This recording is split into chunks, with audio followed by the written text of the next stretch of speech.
Gentlemen, ladies, and anyone in between, I welcome you all back to the second installment of Because Nobody Asked For It, a series dedicated to avoiding the warranty as much as possible on the newest and most popular fishing lures, all in an effort to provide you with more information than you ever knew you wanted or needed. Man, does that get any cornier? No. In this episode, I'm going to focus on the newest release in a family of lures that, for the better part of the past decade, have rightfully earned their spot in what I consider to be the most valuable real estate on the beach, our plug bag.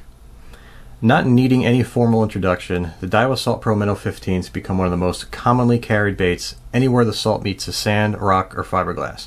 And I want to start this review off by saying this video is designed to be a point of reference. Its intent to show what exactly it is, its construction, and how it compares to the originals on which it's based, while at the same time highlighting any flaws or potential oversights. Its attempt to help you decide whether or not it's worth your hard-earned scratch.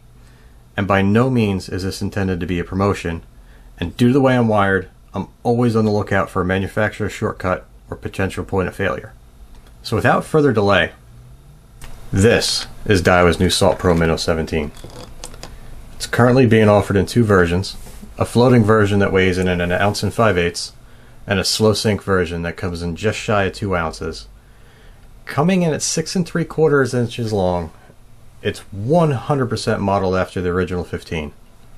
And one of the first things you'll notice is that Daiwa did their best to retain the same profile as the original, and with that, I assure you, it's retained the same built-in action which made the 15 so productive.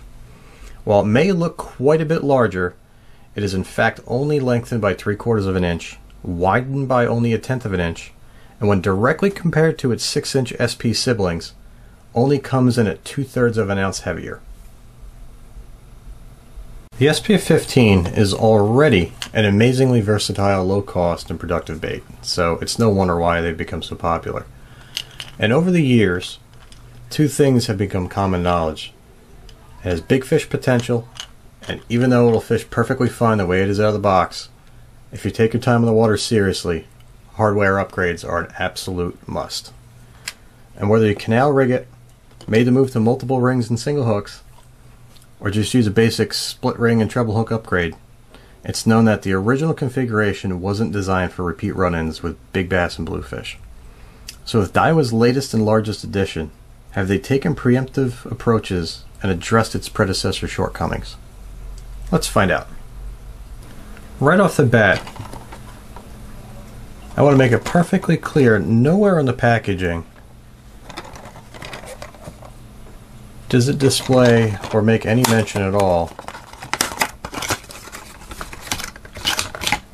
what kind of hardware they opted to use on this bait. And while they sure as heck look like 4X Permasteel VMCs, they feel like them, they look like them, they weigh in within the margin of error.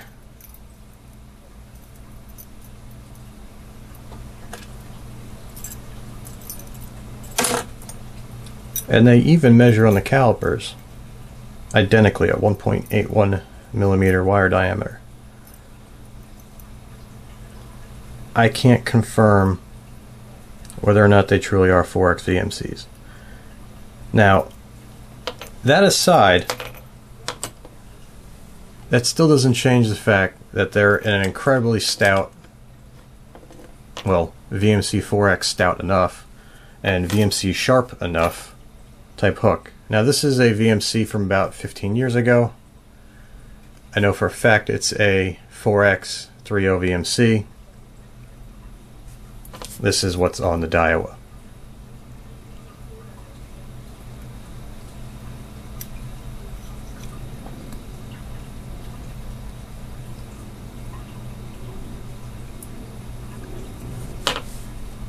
The split rings they chose to use on this, if you compare them to the anemic rings used on the original, see if we can get the focus pretty good for you. You can see that they've been upgraded substantially. These are equal to a 4H Roscoe or Rasco, whichever brand you choose to go with. And a really nice bonus, the hook hangers on the new 17 SP.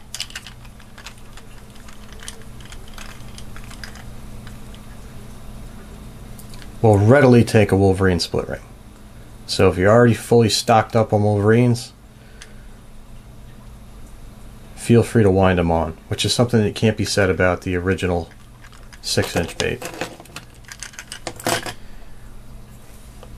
I can honestly say, out of the box, I have no problems at all fishing the new 17 SP. They even omitted something that was always a big pain whenever you bought a plug. So many of the baits came out of the box and out of focus with nose rings. Now pretty much everybody on the planet has made the switch to tactical angler clips or backlash clips. You know, nobody's tying direct. Nobody's tying direct to the ring anymore. So it's nice to see that Daiwa left that ring off. So now you basically can just walk in, buy this plug at your local shop, and then immediately go hit the water, pop it out of the package, and you're good to go. You don't have to search for split ring pliers or fight with the ones you got on your belt to get off a nose ring. Thank you, Daiwa. Thanks for that. The little things, right? So at this point, pretty much everybody already knows that the SP Minnow has a weight transfer system built in. It's pretty much what put them on the map. You know, there's always a time and place for everything, but it was nice to have a bomber profile bait that can cast well without having to drill it and load it, or even a Cordell redfin or whatnot. Whatever you're throwing, it's the ability for the SP Minnow to cast out of the box pretty much as good as whatever any 1 ounce bait can cast. That's what pretty much brought it into stardom, and had so many guys fishing it. And as you can see here, the new hanging hardware will support a 404X Seawash hook, and here's the stock treble on, I believe, a 230 pound Wolverine triple split. Everybody loves the Wolverines as long as the hanging hardware can support them, because they're cheap. I mean, owners are what, $5 or $6 for a 10-pack in the larger sizes. Wolverines are like $3 or $4 for a 15-pack, or you can buy them at bulk. And you know, being that they're, I don't want to say surf specific, but being that most of the builders chose to go with Wolverines, they became so popular around the Northeast tackle shops that you can just pretty much walk in anywhere and pick up a pack. So they're readily available. Whereas the owners, not many people carry them, or even the Spros, or even Rascos. You can find American tackle all over the place, but not for nothing, I'm not a fan of those things. But so there you go. You can configure this bait just like you would a custom plug you pick up on the store shelf, or from a builder, or from a show, if you like the Seawash treble combination. That was a big advantage over the original SP. The somewhat smaller hanging hardware limited the size of the rings you can put on, and even though they would fit a 1.0 or maybe a 2.0 open eye Seawash, it wasn't enough reinforcement to it. So if it did kind of bind, or if you hook a decent fish, it could actually crack the plug, and either at the end of the day water would start getting in, or the eyelet would actually just rip out, crack and then rip out. So that brings me to the hanging hardware. Those are 1/2 inch squares, just to give you an idea. Daiwa definitely chose to go with a little bit more robust eyelets. Larger diameter wire, larger area to be embedded into the plug, and a full millimeter larger opening diameter, which again allows for the bigger Wolverine splits. That's an added plus, and even allows for the open IC wash hooks. So let's take a look inside. And I'll start this off by saying that I honestly think there is such a thing called the SP Minnow Curse. And it has nothing to do with catching fish. But each and every time I attempted to film the cutting of this lure in half, the resulting video file was corrupted when I transferred it to my computer. Nothing else ever happened that way. I don't know if you crack this plug open and it releases ghosts or an EMP or a 4K video MOV sniffing EMF signal. I have no clue.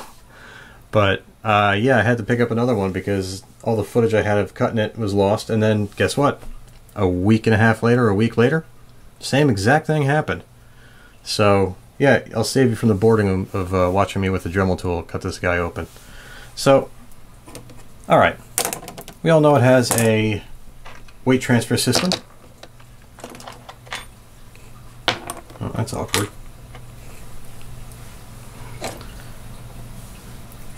And the model that is the SP17 model that's cut in half in front of you is the floating model. The sinking model is going to have, this is going to sound bad, a second ball on the chin. The floater only has the one.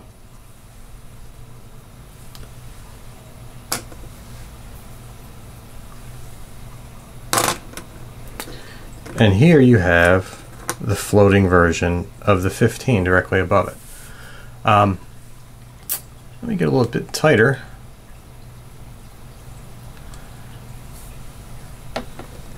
And with the sinking version of the 17, there's one thing I noticed. When you compared the sinking version of the original to the sinking version of the 17, the sinking version of the 15, the 6-inch, it was really only beneficial in maybe loading the rod a bit more. If there's a little bit of a breeze, you can kind of get it out there a little bit further. Because half the time there's a south wind, you're casting to the east, and you got the big bow, having that extra, you know, I don't know, quarter of an ounce, not even. It made a difference, a little difference anyway. It only sank at around 3 to 4 inches per second. Still dove the same 3-foot depth. The new 6 3/4 inch version, it actually has a higher sink rate. That was a nice little bonus. By no means is it going to sink like a stone. Testing it, I only got about 8 inches per second, and the water was about 60 degrees last fall. So yeah, figure about 8 to 10 inches per second. Not quite countdown type. It gives you an idea, but what I can tell you is you can cast it up current, count it down a few feet, start to retrieve, and you can get that bait to go down about 6 feet. If you're a guy that fishes the rivers, that's beneficial. It's not just there to load the rod a little bit more. It's actually serving more of a purpose. It's not a fast sink. I called it earlier on a slow sink. I would love for them to come out with a fast sink version that maybe got down 2 feet per second. This bait has that kind of popularity. Whether or not they want to confuse the lineup with a third bait when they have the bullet and the fast sink bullet, I don't know. This bait's going to sell like wildfire. So whether they decide to confuse the lineup with the third version, I have no clue. It probably wouldn't be beneficial. But so if you take a look at how this bait is made up internally, nothing really otherworldly. It doesn't have any real additional bracing or support.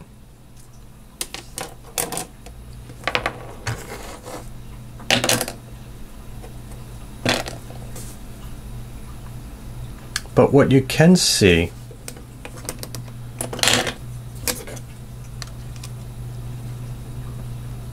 where the hook hanging hardware gets potted into the plug, they've bolstered that significantly.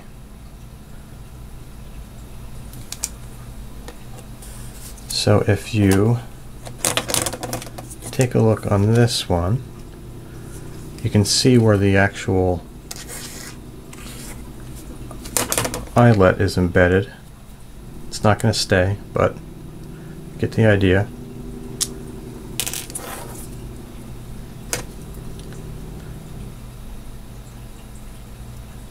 They definitely upgraded and scaled that to the actual strength of the hardware they went with on this bait.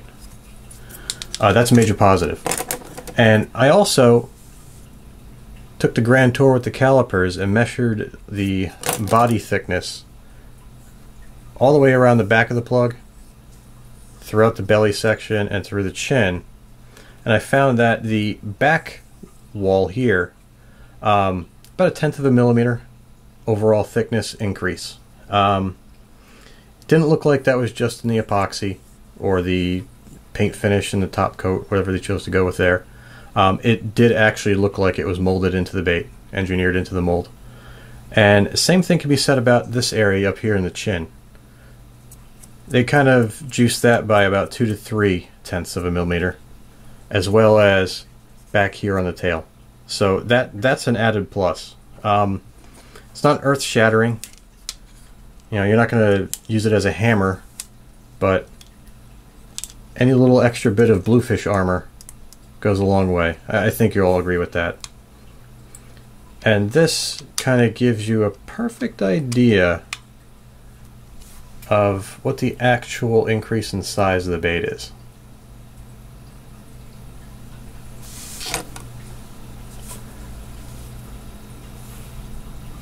It's not tremendously larger, and you can see from the belly to back, all it gained was that 1 extra millimeter from belly to back.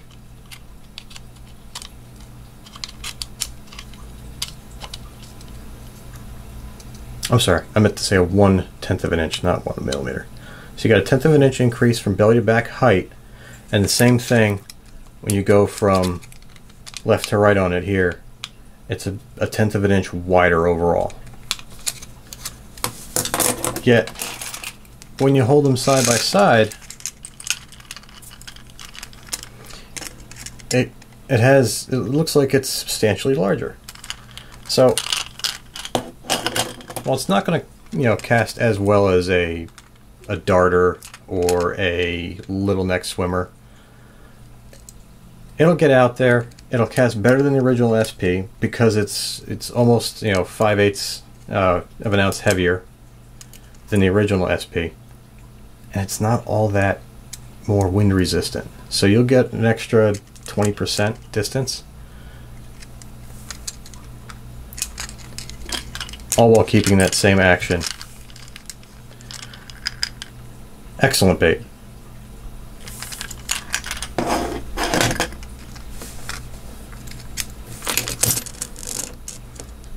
And again, another SP family bait that has big fish potential, and it's actually built to withstand some bigger fish.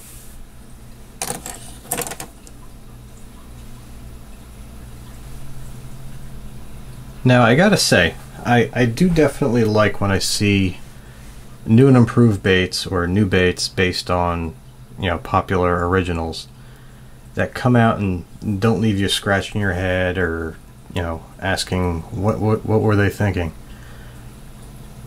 And I do like seeing baits that no shortcuts were taken and more positives and negatives were designed into the bait.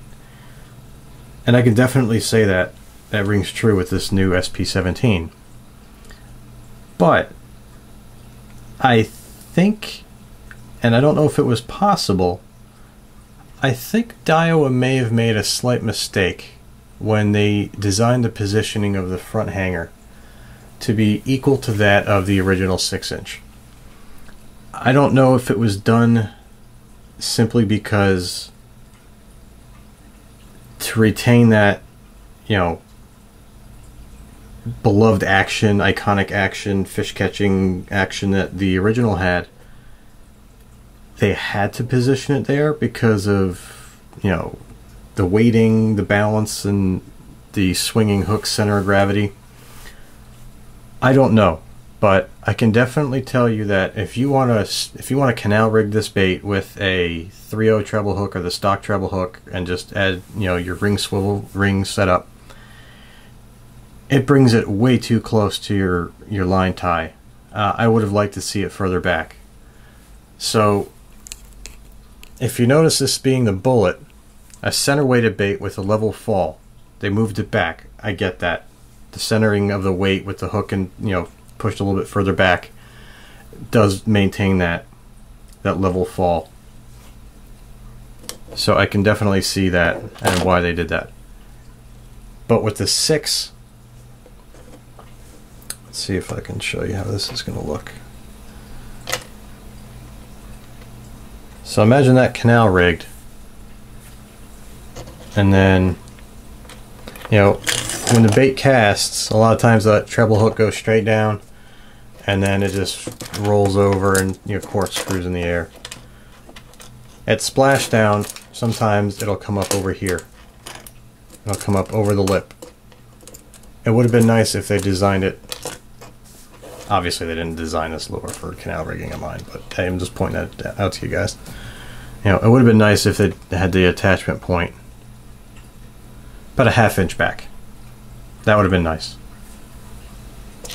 So, with that said, what I prefer to do is either go with a single ring to a 7/0 owner,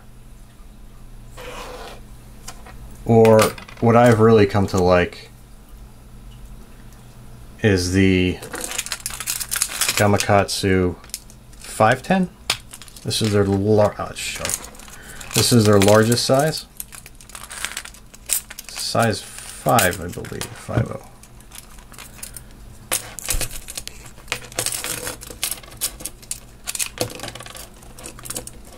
This right here, 2 rings on each hook. You're not going to run into any issues with the hook coming up and fouling on its own body. That will never happen. You make 1,000 casts, it'll happen once, if that. The 5/0 has enough bite for, and these hooks are plenty strong. The second ring gives it a little extra drop so the fish can't leverage it out. The outbarb hooks really hold well, and they're much sharper even than the owners, if that matters. And they're a little bit easier to get out, especially with bluefish. Now, while the 7/0 owner single hook, it's larger, there's no doubt about that. But if you look at the drop, identical. It really is. And something to be said about a little bit low profile hook. These owners do have kind of a big barb on them. You know, and if they don't hit it right, and you don't really hammer in a hook set, you may not set the hook, especially if it catches the jawbone. The same thing goes for the rear. Having that extra swing is nice, because when they bite down on it, it's not just going to fold over. That's the way in my crazy mind I envision it. And, you know, it's worked.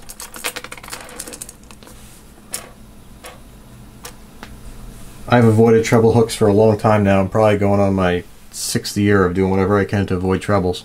So I've done plenty of experimenting. For freshwater, especially in, you know, trophy bass areas that don't see anybody else but me.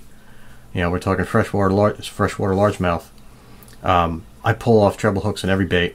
Instead of jerk baits for years, I was finding, you know, kind of creative ways to rig soft plastics. And I've even gone as far as avoiding specific worm hooks that from the tip of the point to the bottom of the bend was too long, and I, you know, hook a 6 or 7 pound largemouth, and, you know, with a VMC worm hook, it would go straight into the back of its eyeball. And then, you know, the following year, I catch a 7 pound or 6.5 pound largemouth that's missing an eye, and I recognize the fish. So it's like, damn, gotta do what I can to, you know, help my resource. That's about all the green piece you'll get out of me. So, if I were to rig this bait, or recommend a way to rig this bait for as strong as possible, or being as strong as possible and holding as tightly as possible, if you're fishing heavy current where, you know, that fish is going to be, you know, constantly loading the rod, you're going to have to short stroke that fish in where it's sitting, you know, in the current. It's going to be shaking its head. It's going to be trying to grind its face into the rocks to throw that hook. I would definitely consider going, and recommend to consider going, with the dual 5.0 Gamakatsu outbarb hooks with the dual rings. The single treble is great on the original bait because you're using a size 1.0 or 2.0. It holds better without a doubt. That single hook, you don't have to worry about that trailing treble hook fouling on, you know, a piling or on the rocks. When you go to singles, you can kind of dodge that bullet more often than not. That's in my personal experience. So you can actually get away with 2 hooks and you know, kind of still dodge some obstacles. So I hope you enjoyed that last section. It's personal preference. Again, you can fish this bait out of the box stock and be perfectly fine for 90% of the places that you're fishing, and 90% of the people that are fishing it are going to do that. It's the, you know, last 10% of the guys that get really specific and really try to fine-tune their things that may want to consider rigging it differently. So yeah, with that said, it's time to do what sailors do and wrap it up. So if you guys enjoyed what you just watched, please feel free to click that like button. If you want to be notified of when I post new videos, hit that subscribe button. If you want to find out how you can support this channel directly, click that little red P right about here. That'll take you to my Patreon back page. It's there you can find out how you can win every single item featured in my product reviews, my simultaneous teardowns, whatever. If I'm reviewing it, it's up for grabs. Find out on the Patreon page how you can win it. And the best part about it, every item that a patron wins will be purchased directly from their local tackle shop of their choice. The whole point of this is to help support the local independently owned shops and to no longer be padding the coffers of these big giant nationwide chains and conglomerates that pretty much dictate the entire fishing tackle industry. So if you want to help your local shops, that's one way we can kind of help turn the tide. Alright guys, I appreciate your time. I know your time is valuable.